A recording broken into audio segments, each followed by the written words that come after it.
Olá pessoal, tudo bem?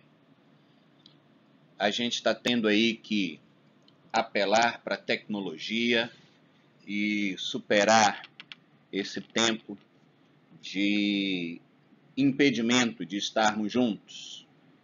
Eu sei que vocês estão morrendo de saudade de mim, ninguém precisa confessar isso para mim, mas vocês não precisam ficar tristes, porque a gente vai ter a nossa aulinha aqui e aí vocês vão poder acompanhar o nosso curso de macroeconomia, que eu sei que vocês estavam morrendo de saudade. Vamos lá então? Essa aula corresponde à nossa aula do dia 19 de março, em que a gente vai começar a trabalhar com os conceitos da macroeconomia e os processos, a análise macroeconômica como um todo.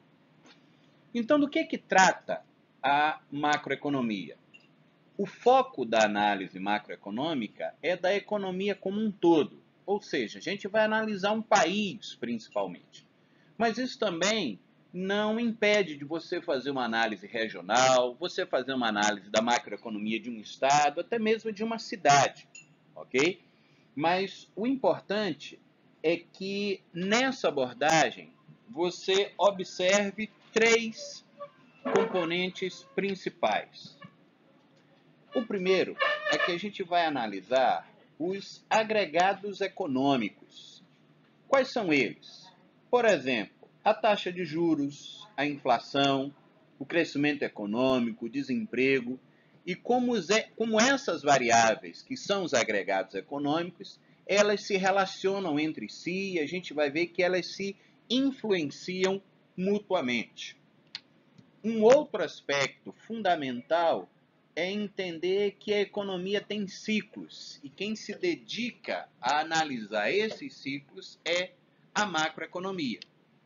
E um elemento fundamental que a gente falou muito pouco dele na microeconomia, enquanto na micro o foco é muito sobre os agentes, sobre as empresas ou sobre os consumidores, na análise macroeconômica, a avaliação da forma como o governo atua é fundamental. E aí surge a pergunta: como é que o governo pode fazer com que a sociedade alcance uma melhor qualidade de vida? Essa é uma pergunta que a macroeconomia se propõe a responder. Então, o que se espera é que o governo contribua para que as chamadas metas econômicas sejam alcançadas. E quais são essas metas? A primeira delas é a estabilidade de preços.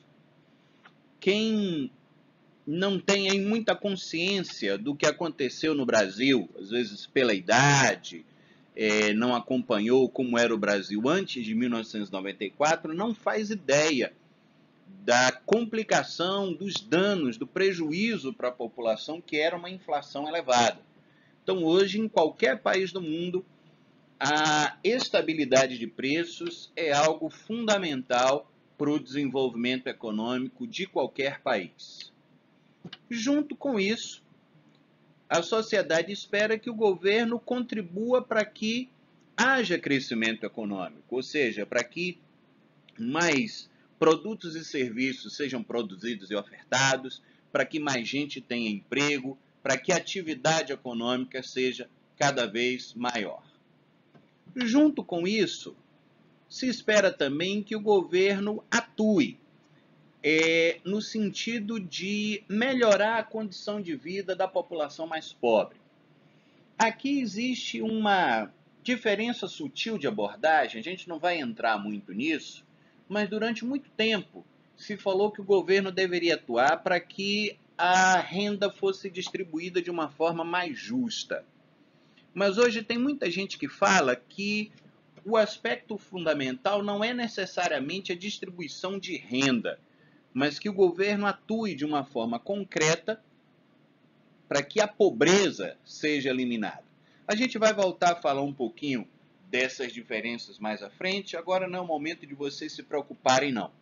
Mas esses três objetivos, essas três metas, a sociedade espera que o governo atue para que os preços estejam estáveis, para que haja crescimento econômico e para que a renda seja distribuída de forma mais justa ou que, junto com isso, a pobreza seja eliminada ou pelo menos minimizada. Bom, então, nesse aspecto, o que é que se espera que o governo faça? Então, aí você tem algumas funções que a literatura aponta para o governo. A primeira função é a alocativa. Isso vem do fato de que o governo recolhe impostos da população. E aí, deixa eu abrir um parêntese aqui, não tem nenhum economista sério que concorde com essa afirmação de que imposto é roubo. Você tem economistas que defendem um governo maior, um governo menor, uma maior ou menor volume de impostos, mas o governo é necessário. O governo, então, vai recolher impostos das pessoas, das empresas, e vai, então, alocar, ou seja, vai direcionar esses recursos. Aonde? Pode ser na saúde, pode ser na educação, pode ser na segurança, pode ser na infraestrutura. Então, nessa alocação, nesse direcionamento, nessa escolha de onde os recursos serão colocados, o governo ele influencia a atividade econômica. O governo também vai atuar para evitar grandes variações na atividade econômica. Esse momento que a gente está vivendo é um momento muito tenso, é um momento de preocupação, e você pode acompanhar aí vários governos, o governo brasileiro, inclusive, discutindo o que pode ser feito para minimizar uma redução da atividade econômica que muita gente está aí prevendo que vai acontecer. Só que a atividade econômica tem ciclos, tem momentos em que ela diminui, tem momentos que ela aumenta, e o ideal é que esses ciclos sejam minimizados, que você tenha um comportamento mais estável da economia, e se espera que o governo atue para evitar essas grandes variações. Outra função é a função distributiva, está muito ligada ao que a gente viu aí no slide anterior, do governo atuar para eliminação da pobreza, para diminuição das diferenças de renda, o governo vai atuar também nessa área. O governo também ele pode atuar regulando a atividade econômica. Então, se espera que o governo, e aí quando a gente fala de governo, moçada, é importante que vocês entendam que a gente não está falando somente do executivo, não, tá? Então, aí, quando a gente fala de governo, é o executivo, é o legislativo, é o judiciário, ou seja, é preciso que as regras sejam claras, que as pessoas saibam quais são os seus direitos e quais são as suas obrigações, e cabe ao governo, então, regular, dizer o que é que pode e o que não pode. E, junto com isso, o governo também precisa fiscalizar o comportamento dos agentes, ou seja, ver como que ele pode atuar para impedir que alguns agentes atuem de uma forma ilegal, de uma forma oportunista, aproveitadora. Então, é papel do governo estabelecer os regulamentos e também fiscalizar para que esses regulamentos, essas leis, elas sejam cumpridas por parte dos agentes econômicos. Beleza? Muito bem. Aí tem um conceito, quem estava na aula passada eu já falei dele, mas eu vou repetir aqui porque ele é muito, muito, muito importante, que é o conceito de trade-off. Você não tem uma tradução em português que capte bem o efeito disso, mas o trade-off ocorre quando você tem dois objetivos que na maioria das vezes são bons, mas eles não podem ser alcançados simultaneamente. E aí então você tem que sacrificar um para obter outro. Um trade-off que todos nós enfrentamos na nossa alimentação é o trade-off entre sabor e saúde. Ou seja, a maioria dos alimentos que são saudáveis não é aquilo que a gente come com prazer. E muitas das coisas que são saborosas a gente não tem, sabe que eles não têm aquela qualidade nutricional. Eu não sei vocês, mas eu não vou, por vontade própria ou por satisfação pessoal, deixar de tomar um sorvete para comer um brócolis, deixar de comer uma picanha para comer alface. Então, só que a gente tem que fazer escolhas. E aí, normalmente, quando a gente dá preferência ao sabor, a gente abre mão da saúde. Quando a gente dá preferência à saúde, a gente abre mão do sabor. Então, esse é um trade-off que a gente, como pessoa, enfrenta. Agora, na economia, existe um trade-off que é fundamental e que vai nos acompanhar ao longo de todas as nossas aulas. Praticamente a gente vai voltar a falar sobre ele, que é um trade-off entre o crescimento econômico e o controle da inflação. Vocês vão ver nas mais diversas abordagens que, na maioria das vezes, quando a gente, ou quando o governo, ou quando qualquer política é desenvolvida no sentido de promover o crescimento econômico, isso vai dificultar o controle da inflação. E todas as vezes que a gente tentar controlar a inflação, a gente vai ver que, na sua grande maioria, vai haver uma perda, uma redução do crescimento econômico. Nós vamos repetir muito esse conceito ao longo das próximas aulas, ok? Não esqueçam de... Bom, para que a gente possa atuar, ou para que o governo possa atuar, primeiro é preciso medir. Então, para a gente intervir em alguma coisa, a gente tem que conhecer a situação daquela situação. Assim também é a macroeconomia. Então, a gente está falando de crescimento econômico, de atividade econômica, e também está falando de inflação, a gente vai falar agora de como medir os dois. Então, a atividade econômica é medida pelo PIB, o Produto Interno Bruto, que é obtido por meio da soma de todos os produtos e serviços finais produzidos na economia. Então, o que é que isso quer dizer? Que você vai registrar tudo aquilo que foi produzido, seja ele um produto, seja ele um serviço, e vai contabilizar, vai estabelecer valor para isso. E aí, em economia, tem um conceito fundamental. É que, quando a gente fala de produção, a gente fala de renda. Por que isso? Porque no processo produtivo, todos os fatores produtivos envolvidos, eles são remunerados. Então, o que é um país rico? Não é um país com muito estoque de matéria-prima, mas é um país que produz muita coisa. Por exemplo, a gente tem hoje a Venezuela com uma reserva enorme de petróleo, mas um país extremamente pobre, porque não está conseguindo produzir as coisas.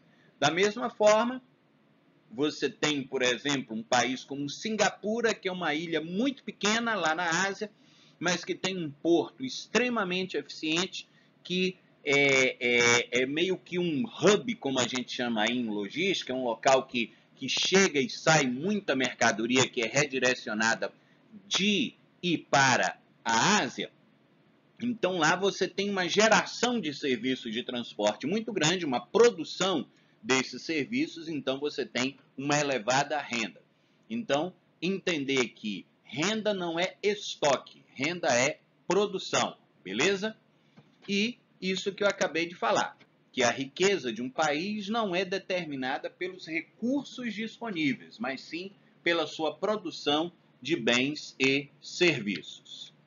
Agora, todas as vezes que a gente for calcular o PIB, a gente precisa definir, delimitar primeiro o tempo. Então, eu estou medindo o PIB mensal ou estou medindo o PIB trimestral. E aí é uma medida muito comum, uma medida assim, padrão, é você ter as medidas mensais do PIB para então ter o comportamento anual do PIB e determinar também em qual espaço físico você está medindo o PIB. Você está medindo o PIB de uma cidade, de um estado, de uma região, de um país, ok? Bom, e é importante esclarecer também o seguinte: o método de cálculo do PIB, ele é mais ou menos igual entre todos os países, mas existem algumas diferenças. Você tem aí um conjunto de procedimentos que é estabelecido pela ONU e a maioria dos países segue essas regras de cálculo, mas a forma como um determinado elemento é calculado por um país ou por outro pode mudar um pouquinho. Então, por isso, a grande informação do PIB não é necessariamente o seu volume, mas o seu crescimento percentual. Então, é muito comum, na maioria das vezes que você for ler alguma reportagem sobre o PIB, você vai ver que vai falar o comportamento percentual dele. O PIB subiu tantos por cento de um mês para o outro, ou de um ano para o outro. O PIB caiu tantos por cento. Então, essa informação do comportamento percentual que é a informação-chave, beleza? Bom, mas então, como que se mede o PIB? Tem um modelinho básico, e a gente já falou também nas aulas anteriores sobre a questão dos modelos, em que a gente faz uma simplificação da realidade para nos ajudar a entendê-la, e a gente pode aplicar isso para o cálculo do PIB. Então, imagina aí que eu tenha, de um lado, as famílias e do outro eu tenha as empresas. No lugar de famílias aí, você pode pensar em indivíduo que não tem aí, não vai fazer diferença. Então, o que é que acontece? As famílias, elas vão fornecer fatores produtivos para as empresas. Então, vai oferecer a mão de obra, vai oferecer o espaço físico, vai oferecer o recurso que vai se transformar em capital. Então, a oferta dos fatores pelas famílias representa a demanda dos fatores pelas empresas, constituindo o mercado dos fatores de produção.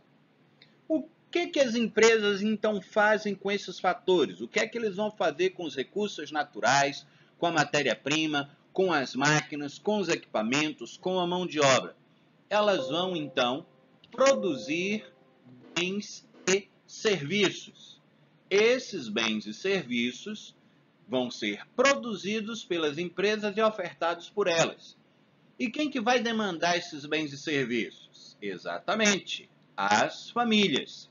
Eu vou ter então aí o mercado de bens e serviços. Então eu tenho os fatores de produção que saem das famílias, vão para as empresas, e os produtos e serviços, os bens e serviços que são produzidos pelas empresas vão ser demandados pelas famílias, ok? Esse é o fluxo, ou são, melhor dizendo, os fluxos reais, que aí você está falando de fatores de produção, está falando de bens e serviços. Agora, o que é que as famílias vão dar em troca dos bens e serviços que elas adquiriram? Elas vão pagar, ok? Esse pagamento representa as despesas das famílias, vai corresponder à receita das empresas. E as empresas vão fazer o que com esse recurso? Exatamente, elas vão pagar aos fatores de produção que as famílias disponibilizaram para eles. Então, o pagamento dos fatores pelas empresas representa a renda das famílias. Então, esse modelo se você observa o comportamento da economia e você então tira uma foto de um determinado momento, a tendência é que a despesa das famílias seja igual à renda delas, a receita das empresas seja correspondente àquilo que elas produziram e assim por diante. Então, a partir dessa abordagem, você tem esqueci de falar uma coisa aqui, que são os fluxos monetários. Em verde, os fluxos reais, tá? Nesse azulzinho mais claro aí, os fluxos monetários. Pois bem, então o registro desses fluxos monetários em qualquer um desses momentos é como se fosse uma fotografia da situação econômica daquele momento. Existem 3 métodos para se calcular o PIB, ou 3 óticas. A primeira ótica é a ótica da riqueza, onde se contabiliza tudo o que foi produzido, entendendo que renda, riqueza e produção em economia são sinônimos. E aí você vai somar o resultado da indústria, mais o resultado da agropecuária, mais o resultado dos serviços. Então, tudo que foi produzido pela indústria, mais tudo que foi produzido pela agropecuária, mais a soma do valor de todos os serviços. Outro método é o método da demanda, ou seja, registrar tudo o que foi comprado. E aí, você contabiliza o consumo das famílias, contabiliza também o consumo do governo. E aqui é importante entender por que não tem consumo da indústria. Porque tudo que a indústria compra, que vai ser transformado em produto ou serviço, vai ser consumido pelas famílias. Agora, os investimentos, e aí tem investimento somente do governo, mas nesse quadrinho, mas a gente pode adicionar também o investimento das empresas, ou seja, tudo aquilo que é infraestrutura, tudo aquilo que não vai virar diretamente produção. E as exportações. Por que as exportações entram aqui? Porque tudo aquilo que é produzido pela indústria, mas não é consumido no país. Dessa forma, então, é consumido em outro país, mas gerou emprego e renda aqui no Brasil. Então, isso entra na soma do PIB, ok?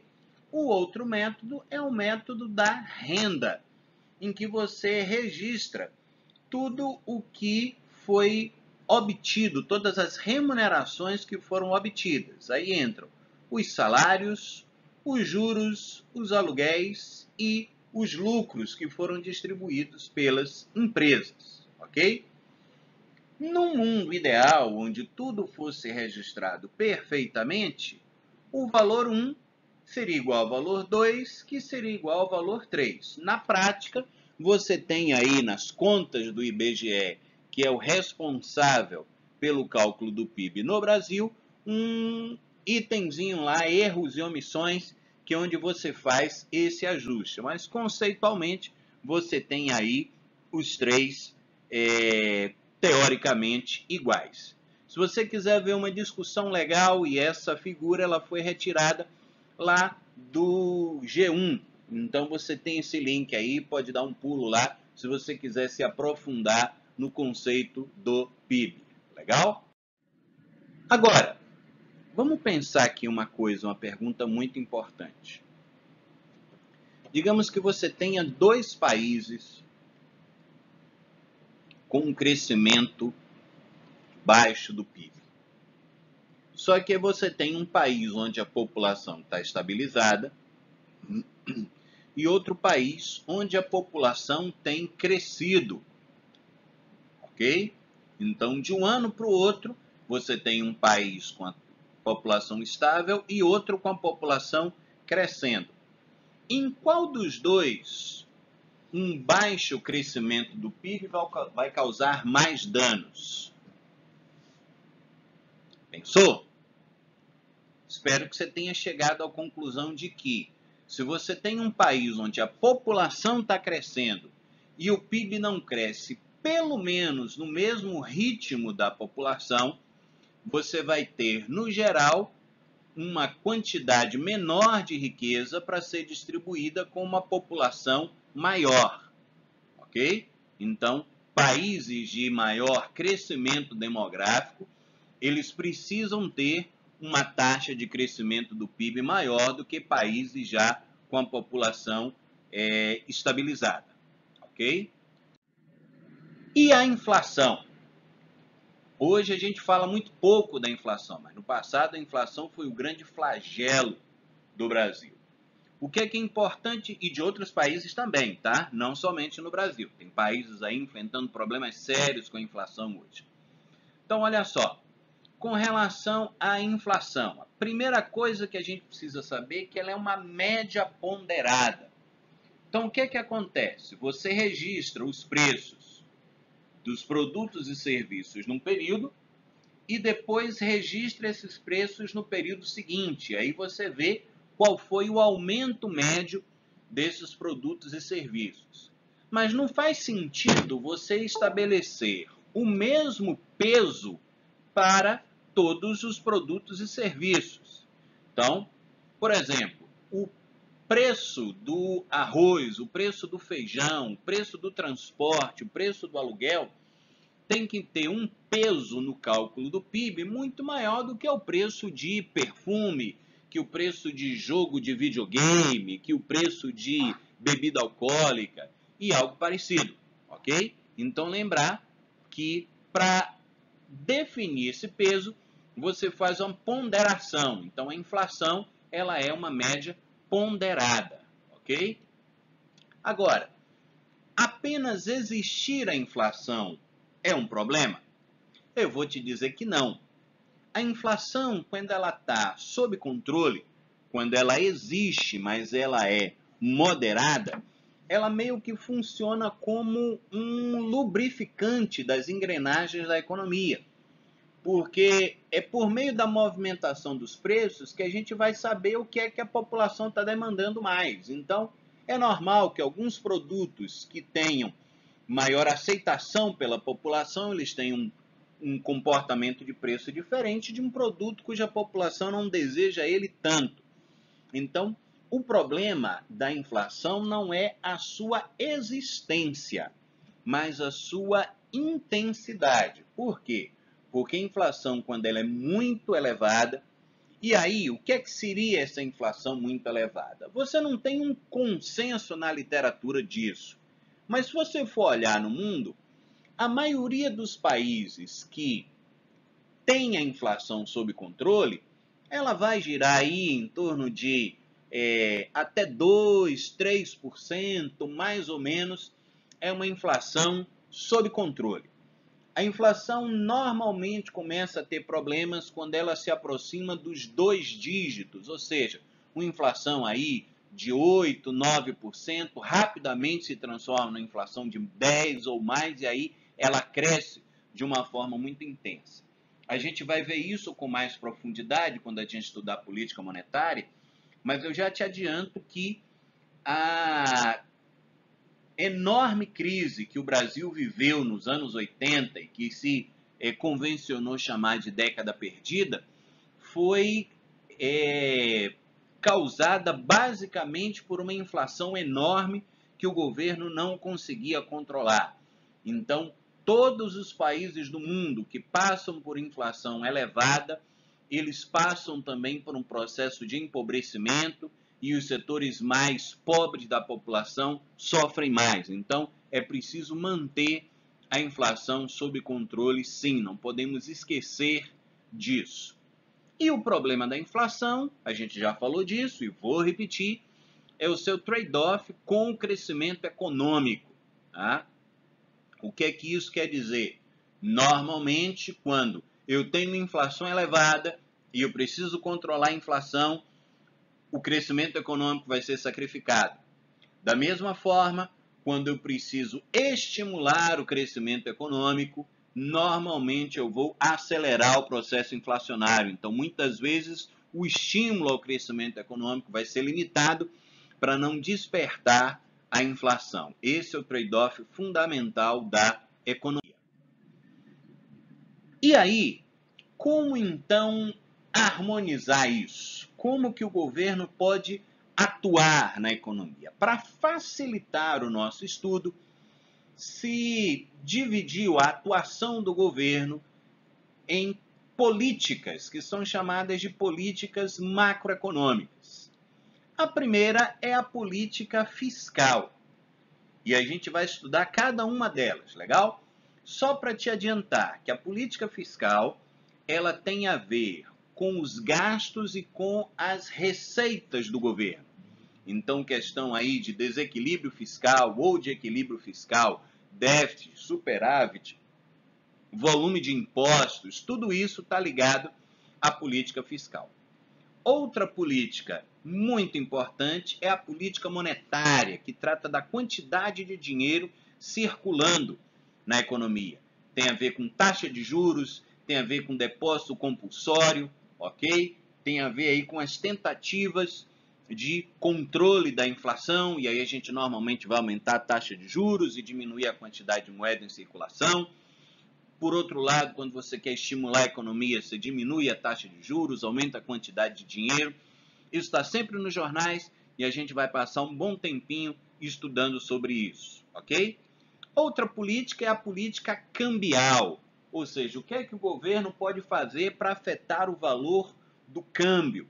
A gente vai ver que hoje o governo ele atua cada vez menos nessa área. A tendência é de deixar o câmbio livre e o governo vai atuar em momentos de muita necessidade, de grande variação do câmbio. E, por fim, a política distributiva, ou também chamada política de renda, que são as ações do governo para reduzir a desigualdade de renda e combater a pobreza. Nós vamos falar de todas essas políticas nas aulas que virão, beleza? Bom, no caso do Brasil, o Brasil teve um bom período de crescimento da inflação, que começou lá no governo JK, se acelerou nos governos militares, depois na época do Sarney e do Collor disparou, e aí a partir do Plano Real, em 94, a inflação esteve sob controle. Só que em 98 para 99 ocorreram alguns ajustes na política macroeconômica e foi estabelecido no Brasil o chamado tripé macroeconômico. O que é isso? A ideia é que, para que você controle a inflação e que você mantenha a atividade econômica em crescimento, você precisa cuidar de três bases da economia. Então, isso foi testado em outros países, o Brasil incorporou isso ao final dos anos 90. Então, a primeira ideia é manter o câmbio livre. Desde então, aí, do final dos anos 90, o câmbio brasileiro, ele flutua sem que haja um controle do governo. Isso não quer dizer que o governo não atue em momento nenhum. Nesses últimos dias, se você for acompanhar o noticiário econômico, você vai ver que o governo tem atuado no sentido de reduzir um pouco a variação cambial, mas não há um controle efetivo do câmbio. A gente vai ver o porquê disso um pouco mais à frente. Outro aspecto é a disciplina fiscal, ou seja, a política fiscal do governo tem que ser responsável. O governo ele tem que manter as suas contas sob controle. Quando isso não acontece, é inflação na certa. A gente vai ver isso quando a gente acompanhar um pouquinho mais a história aí dos nossos últimos governantes. E, por fim, um compromisso com as metas da inflação. Então, basicamente, o que é esse tripé macroeconômico? Implantado aí a partir de Fernando Henrique e que alguns governantes seguiram, outros abriram mão, afrouxaram, isso é assunto para as nossas próximas aulas. Mas é entender que o governo assume um compromisso de manter a inflação sob controle. Para isso, ele mantém uma disciplina fiscal e também ele mantém o câmbio livre, ok? Então, esse aí é o tripé macroeconômico. A partir da nossa próxima aula, a gente vai se aprofundar mais nesses conceitos, tá joia? Um grande abraço para vocês, até semana que vem, se Deus quiser.